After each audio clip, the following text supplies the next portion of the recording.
Mom wasn't the only one who got hurt by Jack. Red went to jail in his place. Jack was supposed to be his friend.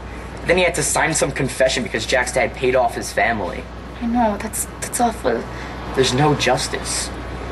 You can change all of that, Neela. Jack trusts you. You can get him to open up.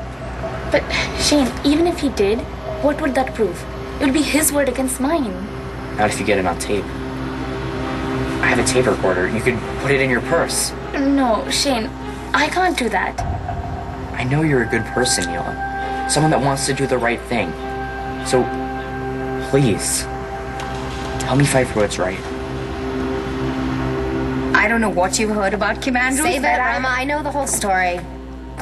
Cutter roofied some guy in Kentucky, and instead of just passing out, he dropped dead. Then you took a picture of Cutter with the body. Ring any bells? Listen, you don't understand. I understand that you and Cutter then edited him out of the picture and stuck Kim in to make it look like she was the killer. Then you tipped off the police, which is why she's now wearing a prison uniform instead of her usual G-string. Where did you hear all this? Where do you think?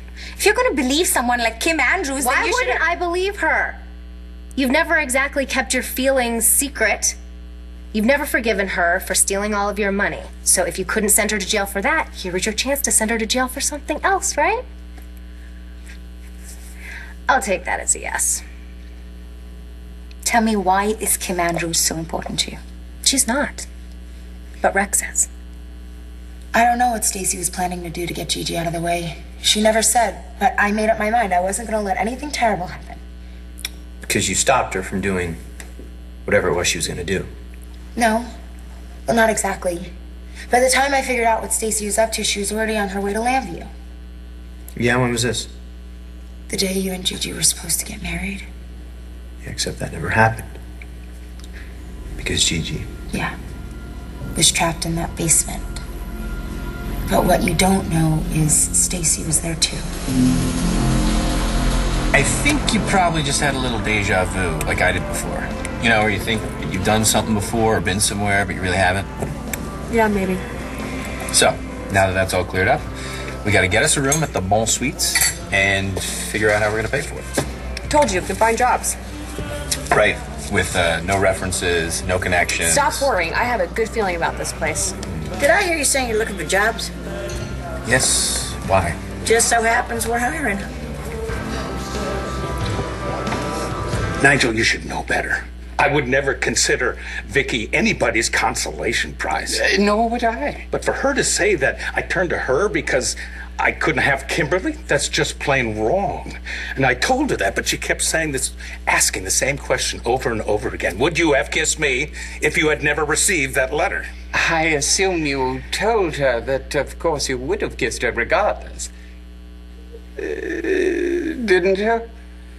I told her it wasn't a fair question because you could never know the answer. And Kimberly did write that letter. Yeah. But that letter has no bearing on my feelings for Vicky. And damn it, Vicky should know that. So her tender heart would not be in any danger if she opened it to you? Why would her heart be in danger?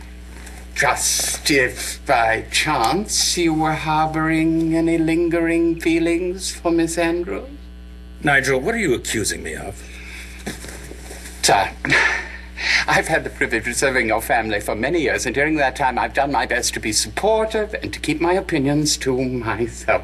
And I've told you before, that's not necessary. Well, be that as may, Victoria Lord is not Buchanan. She is a friend. And on her behalf, I want you to be rigorous. To ask and answer all the tough questions and do it with all the honesty you can muster. So finally, I just flat out asked him, would you have kissed me if you had not received that letter from Kimberly? And what was his answer? Oh, he didn't have an answer. He said, can't we just go back to watching Fraternity Row like nothing ever happened? Do you believe that? Can't we just go back to watching Fraternity Row? So, what did you do? I left. So, that's it? You and Clint are history? Well, I am not going to play second fiddle to that, what does he call her, exotic dancer.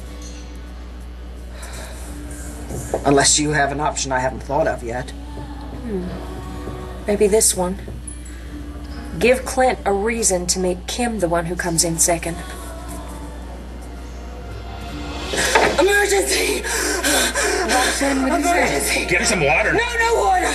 I need A doctor? I'll get you a doctor. No, I don't need a doctor. A hero. I need a hero. And you're it.